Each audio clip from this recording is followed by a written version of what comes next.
Good afternoon from Fired Up. I'm your host for the show, Bob Irwin, broadcasting from Rigel Studios here in Las Vegas, Nevada. This show is about guns, related political issues, and self-defense. Fired Up is on our website, firedupwithbobirwin.com, and on the American Guns and Glory Network, also on YouTube and numerous other media. A new show is posted every Thursday at around 5 p.m. Pacific time. Our audio is rebroadcast for radio listeners Saturdays at noon on the Nevada Talk Network. You can check out stations on KELY1230.com to find one in your area of Nevada. Questions and comments can be sent to me at bob@firedupmail.com. That is bob@firedupmail.com. Or leave a message on my office recorder, 702-257-1060. That's 702-257-1060. If you don't leave contact information, I can't call you back. So if you want a response, leave me your phone number or email or something, and I will call you back. There are several hundred defensive uses of firearms every week in the United States, rarely truthfully covered by any mainstream media. We always present a few for our listeners' education. Most of the incidents I use are good shootings. Some are questionable. Sometimes they're wrongful shootings, but they're all educational to those of you who keep a firearm in your home or carry one on the street for self-defense. Disclaimer here is individual incidents are generally adjudicated under local law, so the advice given here might not apply to listeners in different jurisdictions. Stories I use are often paraphrased by me for clarity, by translation from police jargon, what I choose to call lawyer speak. If you know a lawyer, you know what that is, or regional dialects, and I convert them into more standard American English. The incidents are as reported, except the names of the participants are omitted. My guest today, once again, is California and Nevada attorney Donald J. Green. Don, welcome back. And thank you. A little of your background, Okay. please. Thank you. Well, starting this week is now my 37th year of practicing law in California and Nevada, with the emphasis of my practice being dealing with firearms. And this would be everything from people being denied a firearm at a gun show or at a federal firearms licensee gun store, to checking out backgrounds, finding out if there are any problems, finding out if there are some things which can be done to not erase, but to explain or otherwise demonstrate that something in a person's background does not meet the threshold level to disqualify that person from a firearm. We also represent gun shows and federal firearms licensees and private individuals who are selling firearms. And if you want to get a hold of me, call me on my cell at 702-409-8239. That's 24 hours a day. Thanks. All right. This first story comes to us from KOB-TV4, a reporter named Patrick Hayes, reported on Christmas Eve, December 24th last year. In Albuquerque, New Mexico, a male subject who was allegedly trying to break into cars in northeast Albuquerque was caught in the act by the resident. A neighbor said he woke up to the sound of screaming at 3 a.m. in the morning on Tuesday and found a nearby resident had pulled a shotgun on a suspect attempting to break into his car. Not the neighbor's car, the subject's car. The guy that pulled the shotgun was defending his car. That's a good way to put it if you are a lawyer. The neighbor told media, the neighbor now, said his ring system went off and he saw the neighbor with a shotgun. He was yelling at somebody and the neighbor thought it was just a fight or something.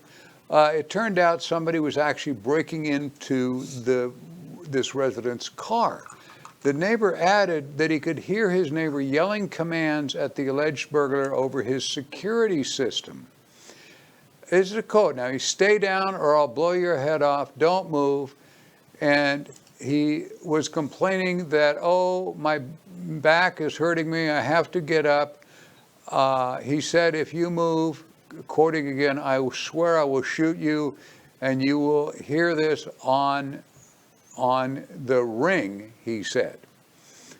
So he realizes he's yelling over his ring system, and the neighbor is hearing the ring system. Everybody eventually, police eventually responded. We'll get that in a moment. Police eventually responded to arrest the suspect. He was, it was the fourth time since September, 3 months, that this perp had been detained for breaking into cars. The neighbor now continued, these guys should be put in jail for doing this stuff. I could have been shot in the crossfire. This was crazy, and around Christmas time makes it even more crazy. The suspect trying to break in the car was charged with auto burglary and will make his first appearance in court later this week. First, I have to comment that the line that said police eventually responded was in the news report, not the police report. So we think the reporter thinks cops weren't fast enough. News media does have opinions. Regular listeners have, anybody who watches any news on the TV knows. Apparently the intended victim came outside if the neighbor actually saw him, and he says he saw him with a shotgun. In any event, we have a pure property crime responded to with the threat of deadly force. Verbal threats constitute an assault. You always hear the charge assault and battery. Assault is the threat, battery is actually hitting somebody, and you can have one without the other. The intended victim here, in my opinion, may be in serious trouble under New Mexico law. Obviously, stay inside, call 911, video what you can with your Ring system or your cell phone. Pretty straightforward. This is kind of the reverse of the one we had last week. Yes. The guy came out when he should have stayed inside, and we had the opposite case the other week, Yes. last week. This example presents two very important legal points. The first is when you have a property crime in your presence and someone's stealing your car, they haven't touched your purse yet, but they're stealing your car, and you have a weapon, you don't have to shoot. You don't have to even display the weapon. Is the stealing of your vehicle such that you are going to take into your hands the possible life of another? I think that even under Nevada and California law, that's not going to be enough to keep you out of prison for a good many years, possibly even a life sentence. The second point is that when you're faced with this situation, can you in fact draw your weapon from your own home, as this homeowner was doing, to stop a property crime? Well, technically, probably right, but practically, the homeowner may be wrong, because the best thing to do would have been to call the police and say, I think someone's trying to steal my vehicle. I live at 1555 Mockingbird Lane here in Albuquerque. Please send the police right away. The guy hasn't threatened me yet. Because you want to present your defense as much as possible should that perpetrator leave the area of the vehicle and come towards you, like with a firearm or some type of a weapon. This shooting, stay down or I'll blow your head off. The neighbors are hearing this. My back is hurting me. I have to get up. And then the resident says, I swear I'll shoot you. Now, suppose that you have this little old lady who happens to be walking by at 3 o'clock in the morning with her tiny little dog, and she hears somebody say, I swear I'm going to blow your head off. That might be all she hears. And when she calls the police, that little old lady's going to say, someone's got a gun and I heard him say he's going to blow somebody's head off. And then that's what the police get when they're on their, when the radio dispatch sends the information over. So when the police get there, you're the homeowner with the shotgun. There's a guy laying on the ground. They don't know who it is. You're going to get detained. Yep. Absolutely. This is... I say I don't think either one of us have that clear of understanding of New Mexico law. It seems to go back and forth on gun rights quite a bit, depending on who the governor is this week or who the sheriff is this month. But it's going to be a really tough case. It is a crime to threaten somebody unless you need to. Operative word. Anyway, we're going to have a brief word here from some of our friends and supporters. Don't go away. We'll be right back.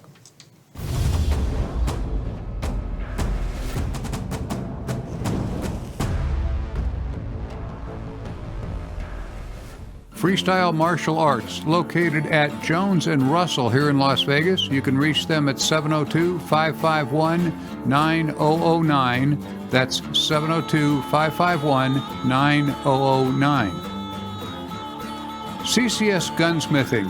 Chris Eifelt, the man who does all the NRA help, he's at 2216 South Rainbow Boulevard near Sahara. He can be reached at 702-365-1732.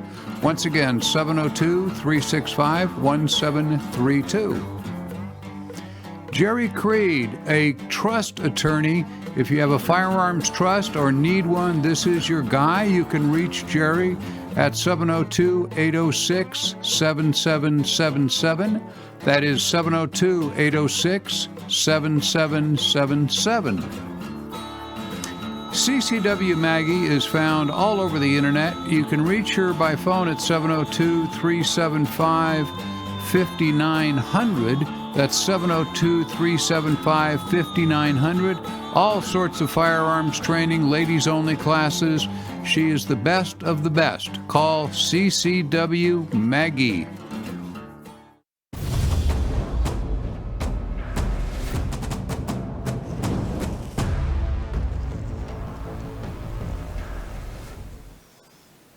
And we are back.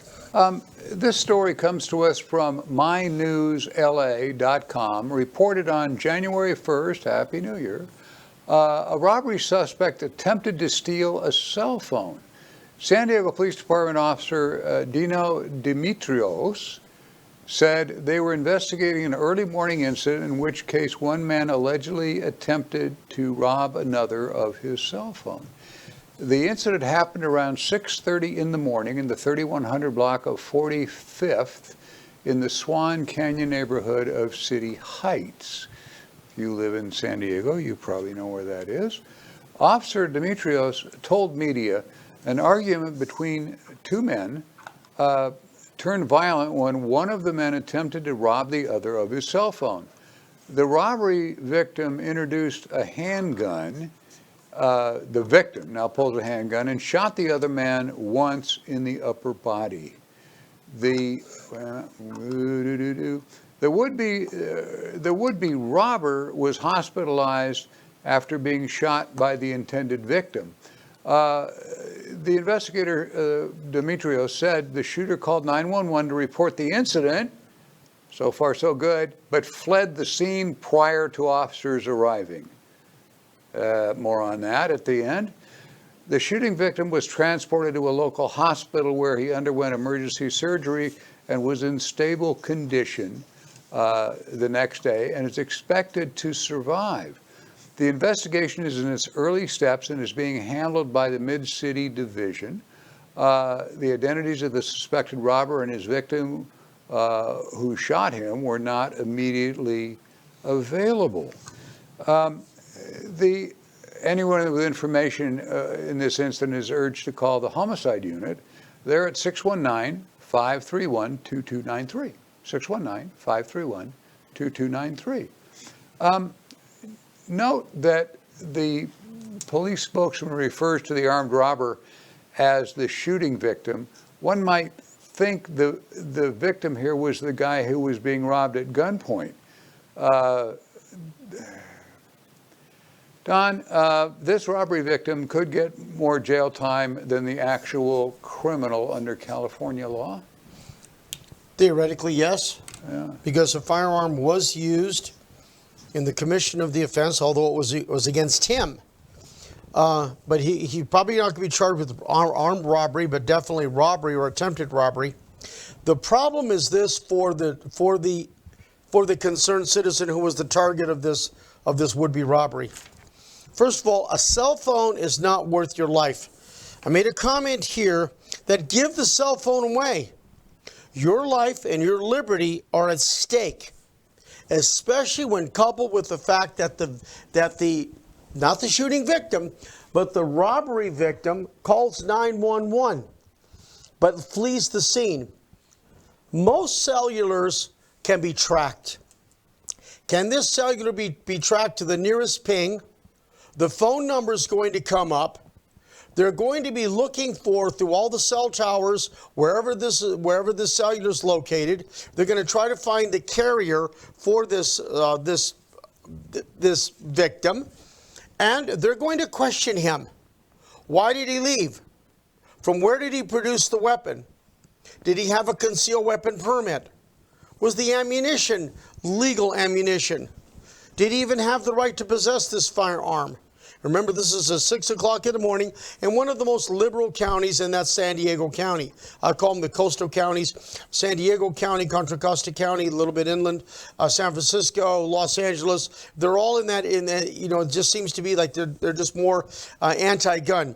But in this case, I think the police are going to be looking for this guy because there's something, what's missing here, not only is the victim, but the fact is that if you are in this kind of a situation, you need to wait at the scene and call 911, put the weapon down, call the police, tell them what's going on. I'm the good guy, because you're going to be in less trouble. I see trouble in the future for the robber, for the victim who had the firearm.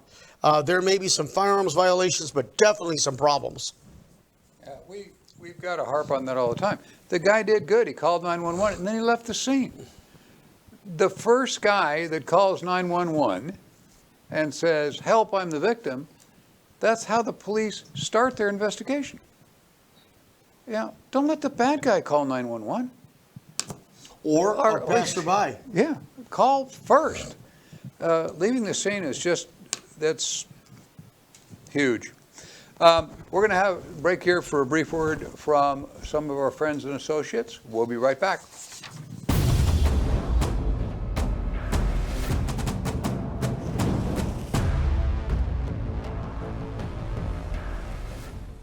Attorney Donald J. Green, a common guest of mine on Fired Up. He can be reached at 702-409-8239. He specializes in gun case litigation. He is your man. Don Green, 702-409-8239. At Ricardo's Restaurant, where you'll usually find me eating lunch every day if I could get there, they're at the corner of Flamingo and Decatur here in Las Vegas. You can reach them at 702-227-9100. That's 702-227-9100. And Battlefield Vegas, my new kind of home for this show. They're on Circus Circus Drive, directly behind the Circus Circus Hotel and Casino. You can find them there with CCW classes and an amazing place for gun rentals, everything you could possibly imagine. Check out, if you're in town as a tourist, check out battlefieldvegas.com.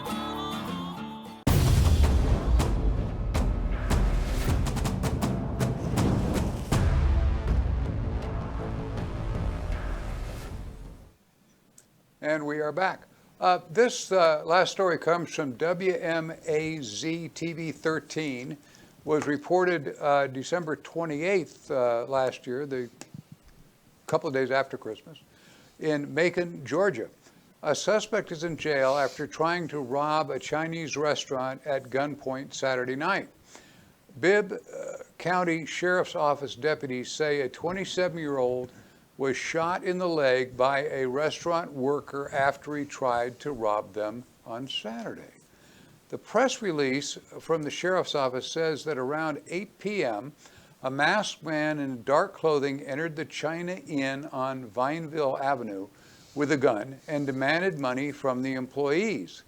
When the worker behind the counter pulled out his own gun, the suspect fled. The would-be robber didn't get away with anything, and no one was injured so far. Later that night, around 9:40 p.m., the sheriff's deputies arrested the 27-year-old for the robbery attempt. It was determined that he entered the store and pointed his gun at the employees. That's when one worker pulled out their own gun and fired a shot at him. As he was running away from the shots, the 27-year-old robber and the employee exchanged gunfire. One of them shot him in the right leg. The sheriff's office said 20 minutes later, the robber went to a local medical center to be treated for his gunshot wound. He was arrested there and taken to Bibb County Jail.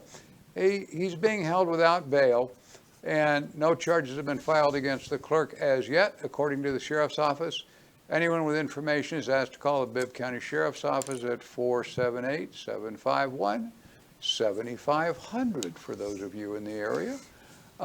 Apparently, the would-be robber, as he's running away, fired back at the employee, causing the employee then to return that fire.